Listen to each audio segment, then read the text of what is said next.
Hi guys, this is Dan from Magic Pachinko Restorations with another short video on a vintage pachinko machine.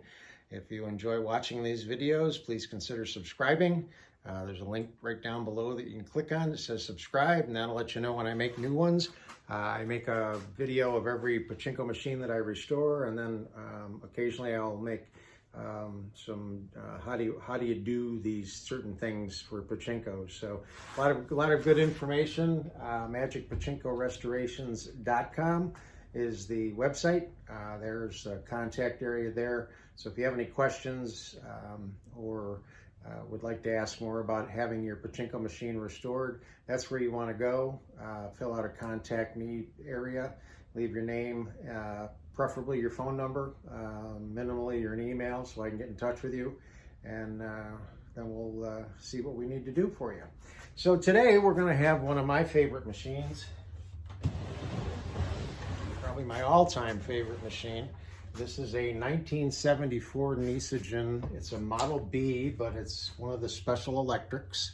It's called a Power Flash, and this particular one is the Power Flash Thunderbird, due to the nature of this center attraction. Power Flash Thunderbirds have 9 tulips, 4 on each side, 1 in the middle, with the Thunderbird center attraction. They also made a Power Flash Chinaman, which had a smaller center attraction, and this attraction down here was replaced with a 10th tulip. Now I'll show you how these things work. Special electric, we'll talk a little bit more about it on the back side. This is one of my favorites, like I said, because of the card theme. I am also a semi-professional magician. That's where the magic came from. So I really enjoy this theme. It's a very cool machine just in the way that it works. So I'll show you some of the stuff that I did to this. This is a full restoration, playfield, the whole shooting match. One thing I want to point out, you can see this is nice and white. Bring it in a little closer, you can see it. This plastic here is nice and white. Usually it's kind of yellowy, and that's that, what do they call it? This stuff. Retro Bright. This stuff works like a charm to get the yellow plastic back to being white again. Really works well. Okay, so again, full restoration. Beautiful wood. Now, when you turn this around, you see an awful lot of wires, and there are a lot of extra wires, obviously, in a Power Flash. Now, the reason that they do, oh, there's my Homer. You're making a scene. Okay, so these wires coming through here, the original person that owned this, that set up the electric for this. Keep in mind, when these machines came over from Japan, probably all of them had no power to them at all. So a lot of pachinko machines never had the lights working. With the Power Flashes, you had to have a transformer. It just wasn't a 9-volt battery. So some of these got powered, some of them didn't. Some of them got powered quite well, others got powered really badly. This one was actually done quite well. The original person that put the power in, this line here is for a lighted power switch off and on the front of the machine. And then I always talk to my customers and ask them if they want a cheat switch on the Power Flash, and you'll see why in just a minute. So these are the wires for the cheat switch. So down here is a 24-volt AC transformer. And there's 2 blue wires and a yellow wire. So if you tie into the 2 blues, you get 24-volt AC. If you tie into a blue and a yellow, you get 12-volt AC. So what I do is I take one of the blues and I double it here. This is the double. And so you end up with actually 3 blues and a yellow. And they go all the way up. And 2 blues go in here, and they go through the fuse, but they hook into a rectifier board that changes the 24 volts from AC to DC, and the 24 volt DC comes out here and goes inside. Now I'll open this up in just a second. The other blue and yellow go right up here like they normally would on a regular pachinko machine, and power the ball out light. And actually the jackpot light is located right at the top of this metal piece. So the transformers that I get with 12 and 24 volt work out very nicely. So I'm going to open this up and show you internally what these are all about. So most pachinko machines have just the main board. This board here, yeah, I forgot about all of those. Yeah, okay. That's what magnets are for. This board is what I call a swing board. It's mounted on hinges.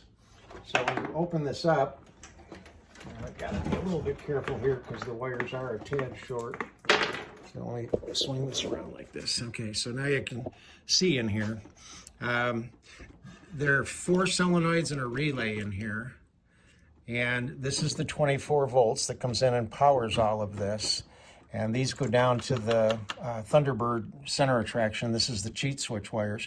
So under any given conditions, this solenoid will fire, and when it does, it pushes down, and when it pushes down, if this is up like that, when it pushes down, what it's doing is it's opening the tulip. And then if this one fires, it brings up, and it brings up closes all of the tulips. So this is a closer, this is a closer, and these two are the openers.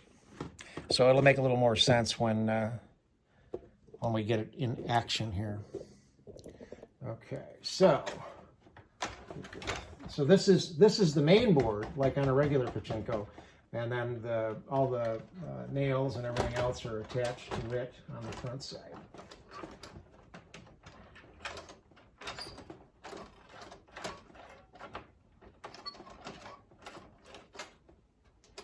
Okay, so we do the same thing. The reason that these wires are so long, in case you were wondering, is that the original guy that wired these with no slack at all. So with no slack, you couldn't open up the cabinet and swing the machine out from the cabinet. So he must have had this mounted on feet or something. He never would have had it in a wall, because you never would have been able to swing this open. The new owner of this machine wants to wall mount it, so I had to put enough slack in these wires so he could swing this out from this wooden frame. So that's why they're here. What they'll normally do is just probably hang like that out of the way, and then when he starts to open it, he'll just reach in and drop these and let the slack take over. Okay. So with any pachinko Model B, you want to make sure that your ball drop is latched right here, and just put a few balls in and make sure they run down and start to fill up the jackpot, which is what you want. Once you know that's good, then you can, here, let me get this actually plugged in. Okay, so there is an off and on switch on the front, so I'm going to turn this on, and then the ball out light comes on. So we'll just keep filling this up.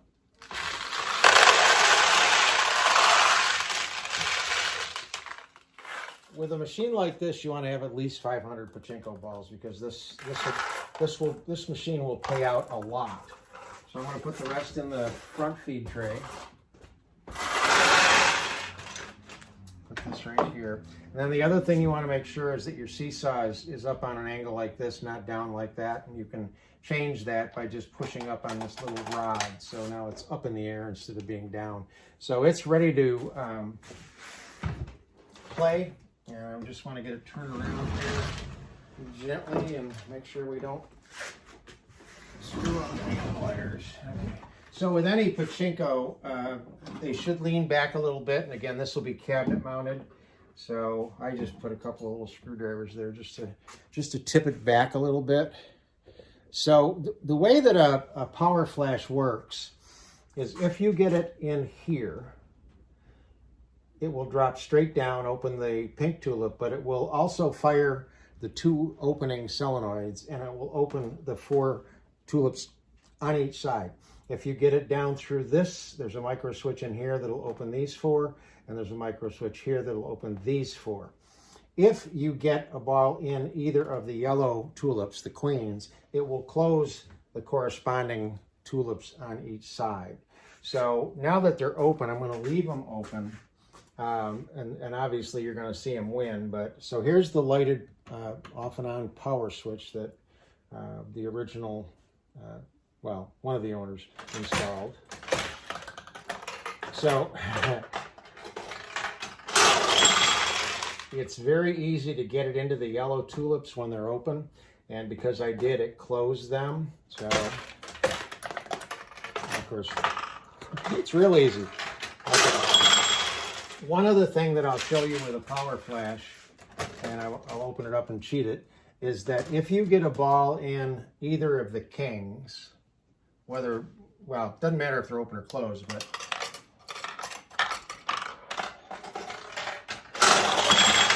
internally there's ramps that zigzag it back and forth. So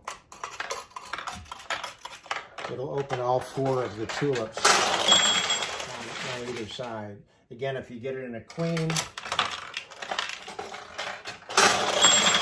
it'll close them. And if it goes right down through the middle, it pops them all open. So as you can see, it pays out a lot.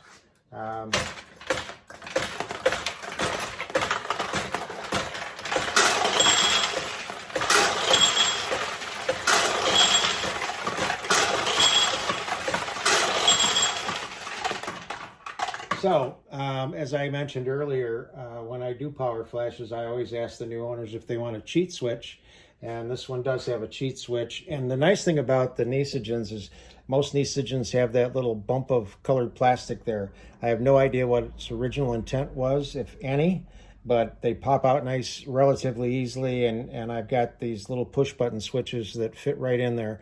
So watch the tulips. When I push the cheat switch, it pops them all open. And then obviously with them open, unless you get them into the queens right away, you get a lot of wins. So this is the 1974 Nishijin Power Flash. Hope you like it.